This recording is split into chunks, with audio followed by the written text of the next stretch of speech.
hukum tertentu yang lainnya. Misalnya putusan MK ya. Putusan MK misalnya kasus berikut ini patut diduga aparat penegak hukum menerapkan pasal Undang-Undang ITE secara ngaret. Nah, ngaret itu menjadi karet ya, orang Jawa di dasar mas profesor ini. Ngaret, ambigu, SSK, suka-suka kami, sedangkan peraturan hukum lain sebenarnya telah membatasinya.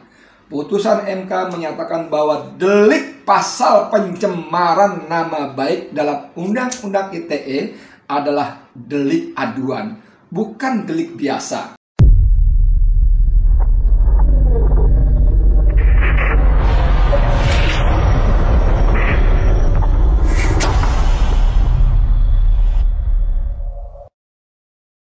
Bismillahirrahmanirrahim. Assalamualaikum warahmatullahi wabarakatuh. Dengan saya, Edi Mulyadi. Saudara sekalian, masih soal revisi Undang-Undang ITE. Maksud saya rencana revisi Undang-Undang ITE. Setelah Presiden Jokowi berpidato dalam memberikan arahan dalam Rapim TNI Polri beberapa waktu lalu, Gayung pun bersambut.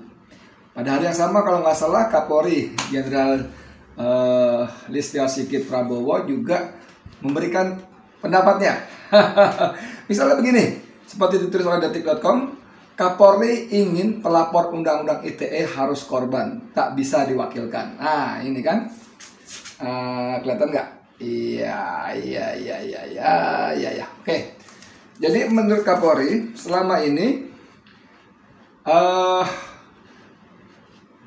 siapa saja bisa melaporkan orang lain dengan dalih alasan, maksudnya dengan dalih Undang-Undang ITE ini telah mencemarkan nama baik, telah memberikan ujaran kebencian terhadap tokoh anu misalnya gitu. Jadi karena inilah maka Presiden melihat seperti dalam arahan-arahan kemarinnya, Undang-Undang ITE telah menjadi ajang saling lapor antar warga. Cuman orang bilang sih bagus juga gitu ya. Cuma pertanyaannya, namanya juga netizen, sekali lagi netizen itu kan orangnya jahil gitu. Kemana kok Presiden kemana aja gitu. Korban udah banyak, udah masuk penjara, udah disidang, udah ditahan segala macam. Kok baru hari gini siuman kemana aja. Pas kali.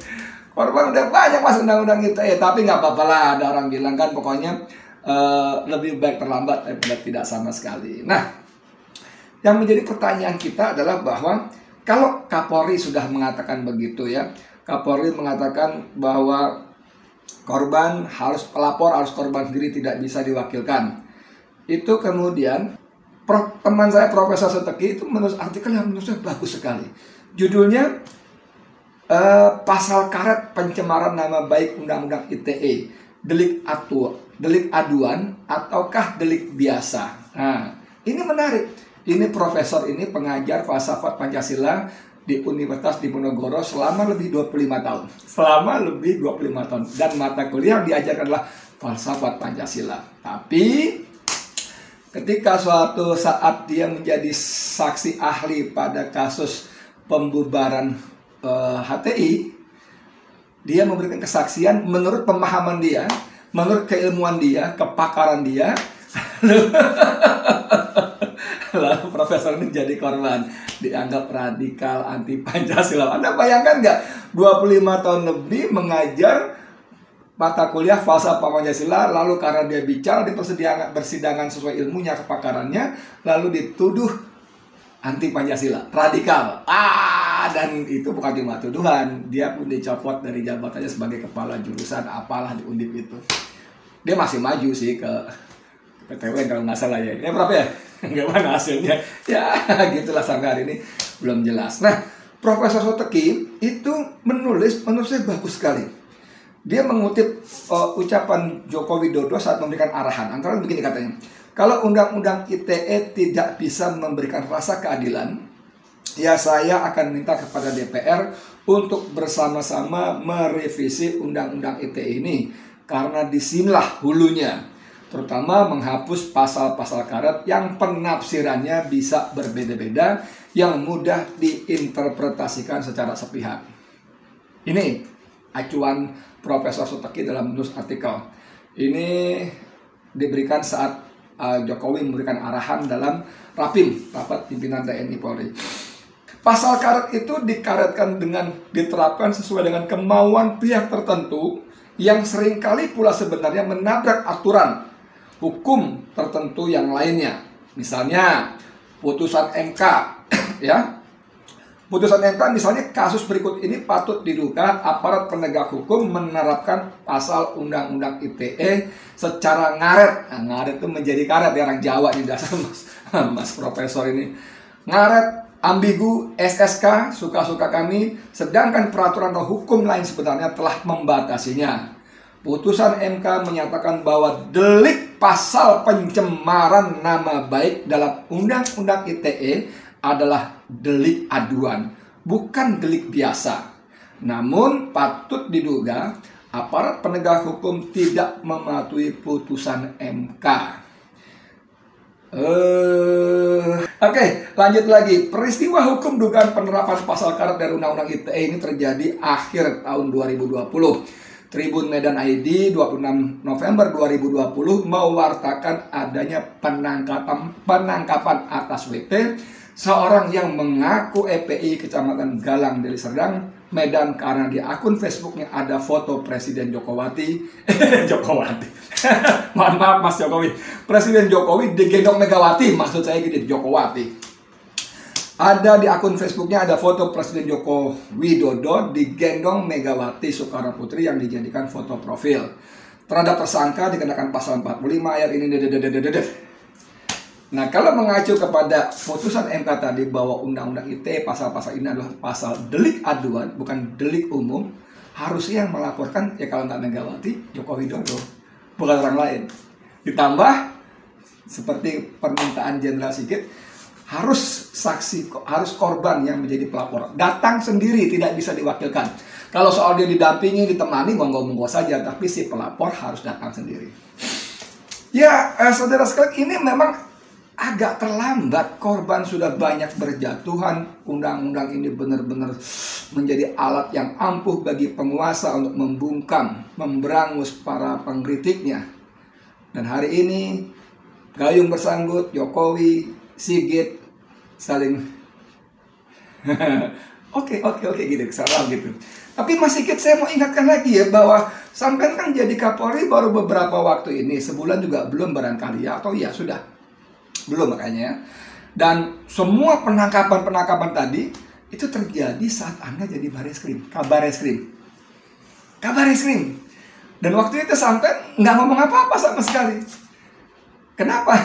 Kenapa? Minimal membiarkan terjadi warga saling lapor ini, itu, dan sebagainya. Tidak bunyi apa-apa gitu loh. Saya nggak tahu apakah itu bagian dari apa ya? Katanya kan penyidik kan independen, tapi saya hakul yakin di Indonesia mana ada penyidik yang berani.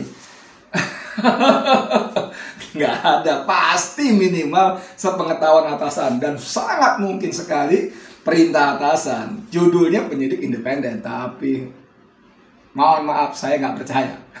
Nggak percaya, banget nggak percaya. Waktu Sigit jadi kabar reskrim, peristiwa ini sambung menyambung, orang banyak sekali aktivis, ulama, ustadz yang dilaporkan dengan undang-undang ini, dengan pasal-pasal ini. Salah satunya yang kerok pelapor adalah Mu'anas Al-Aidid. Belum yang lain-lainnya, ada Dewi Tanjung, apa segala macam. Luar biasa. Tapi oke lah, itu masa lalu, dan saya seperti juga Profesor Suteki mengapresiasi Presiden dan Kapolri yang punya niat untuk merevisi Undang-Undang ITE, terutama pasal-pasal yang dianggap pasal karet yang multi tafsir. Nah, saya ingin sedikit kembali ke artikel Profesor Suteki. Ada subjudul dari segi esensi delik penghinaan ya. Secara esensi, penghinaan pencemaran nama baik merupakan perbuatan yang menyerang kehormatan atau nama baik seseorang, sehingga nama baik orang tersebut tercemar atau rusak. Dalam menentukan adanya penghinaan atau pencemaran nama baik, konten dan konteks menjadi bagian yang sangat penting untuk dipahami. Tercemarnya atau rusaknya nama baik seseorang secara hakiki, nah ini kalimat yang menarik, secara hakiki hanya dapat dinilai oleh orang yang bersangkutan. secara hakiki hanya dapat dinilai oleh orang yang bersangkutan. Dengan kata lain, korbanlah yang dapat menilai secara subjektif tentang konten atau bagian mana dari informasi dokumen elektronik yang ia rasa telah menyerang kehormatan atau nama baiknya. Sampai di sini menjadi relevan apa yang dikatakan oleh Jenderal Sigit, bahwa harus korban yang melapor, karena dia paling tahu, oh gue tercemar nih, oh gue dihina nih, oh nama baik gue rusak nih. Nggak bisa si Mu'anas Al-Aidin atau siapa yang melaporkan karena Tuan A, Tuan B, Tuan C tercemar. Nggak bisa. Nggak bisa. Nah, dari segi historis, delik penghinaan secara historis, ketentuan pasal 27 ayat 3 Undang-Undang ITE mengacu pada ketentuan penghinaan atau pencemaran nama baik yang diatur dalam Kitab Undang-Undang Hukum Pidana, khususnya pasal 310 KUHP dan pasal 311 KUHP. Dalam KUHP diatur dengan tegas bahwa penghinaan merupakan delik aduan. KUHP pasal 310 dan 311 dengan jelas dan tegas menyebutkan penghinaan merupakan delik aduan. Sekali lagi, saya harus katakan saya awam hukum. Saya nggak ngerti hukum, sekolah saya jauh dari hukum. Baru sekarang saja saya bergaul, terlibat, berteman dengan teman-teman lawyers. Saya baca artikelnya, saya ngobrol, saya pahami jalan pikirannya segala macam. Dan dari Profesor Soteki ini saya berpikir, kalau gitu selama ini orang-orang yang dilaporkan, ditangkap, dipenjara, ditahan karena pasal-pasal ITE ini harusnya tidak sah. Karena pelapor bukan korban. Karena penghinaan pencemaran nama baik ada delik aduan, bukan delik biasa. Nah, Mas Sigit, bagaimana nih kalian begini nih? Kalau ini yang terjadi, dalam asumsi logika awam saya, harusnya mereka bebas demi hukum. Ayo, gimana? Betul nggak sih istilahnya? Batal demi hukum atau bebas demi hukum? Karena mereka dijerat oleh undang-undang yang penafsirannya multitafsir dan disalahgunakan secara keliru dan serampangan oleh orang-orang yang tidak tepat. Dalam bahasa hukumnya tidak punya legal standing. Keren nggak? Legal standing. Woi, ngerti apa lo? Nggak, saya dengar aja legal standing. Nggak, orang-orang itu nggak punya legal standing karena mereka bukan korban. Ayo, siapa bisa kita nanti buka daftar ya, siapa aja tokoh-tokoh, ustadz, aktivis yang dijerat oleh pasal Undang-Undang ITE ini. Ada misalnya selain Saganda, selain Jumhur, selain Anton Permana, ada John Ruginting, ada Kinkin. Nah, Kinkin ini ustazah di Bogor yang waktu kasus apa itu juga dijerat oleh pasal Undang-Undang ITE ini. Kemudian ada yang sebelumnya lagi masih, sekarang udah vonis, yang namanya Ali Bahar Shah. Dia waktu itu dalam videonya atau cuitannya ngomong apa, itu dianggap juga melanggar Undang-Undang ITE. Lapornya lagi-lagi bukan korban. Coba deh buka deh. Saya keliru barangkali, tapi buka. Kita bisa, kalau kita telaten ya, kita teliti, ada tuh siapa aja yang jadi korban.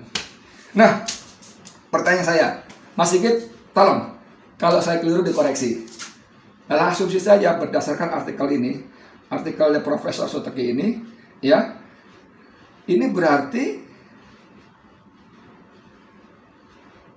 mereka tidak bisa ditahan. Mereka tidak diproses. Profesor Soteki mencontohkan kasus Deli Serdang tadi. Jadi kita berhukum itu memang harus jeli, paham hukum formil atau hukum acaranya dan juga hukum materialnya. Jika suatu perbuatan pidana itu termasuk delik aduan, polisi jangan main tangkap. Polisi harus menunggu laporan atau pengaduan langsung dari pihak yang dirugikan atau dicemarkan nama baiknya.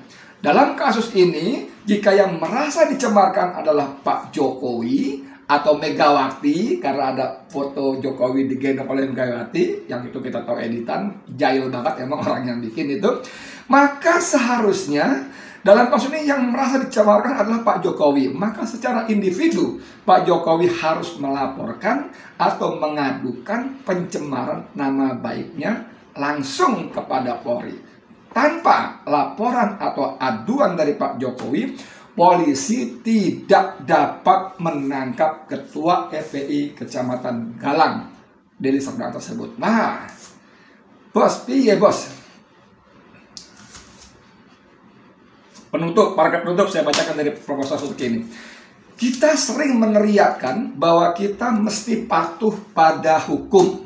Tetapi ketika kita, apalagi aparat penegak hukum, menerapkan hukum formil dan material atas dasar SSK, suka-suka kami, plus ngaret itu dibuat karet, ya orang Jawa ngaret soalnya. Apakah hal itu dapat kita katakan kita patuh pada hukum tersebut?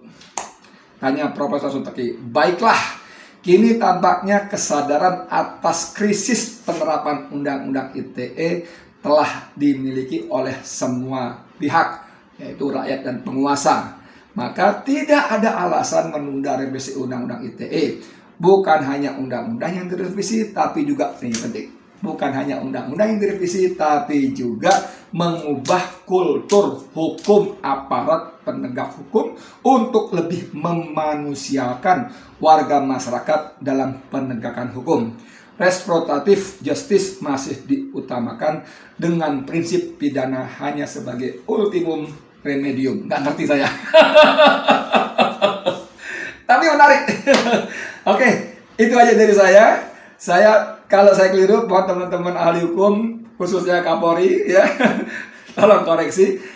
Dalam pemahaman saya, berdasarkan artikel Profesor Subki ini dan harapan dari Kapolri Sigit tadi, bahwa pelapor harus orang yang dicemarkan nama baiknya, dan Profesor Subki mengatakan pencemaran nama baik itu adalah delik aduan. Tanpa laporan dari si korban, maka tidak bisa diproses. Artinya orang-orang yang sekarang dalam proses hukum, ditahan, dipenjara, harus bebas semua. Harus keluar semua. Saya nggak tahu istilahnya demi batal demi hukum, bebas demi hukum, monggo, saya silakan aja. Begitu dari saya. Kurang lebih mohon maaf. Edi Mulyadi untuk FNN. Assalamualaikum warahmatullahi wabarakatuh.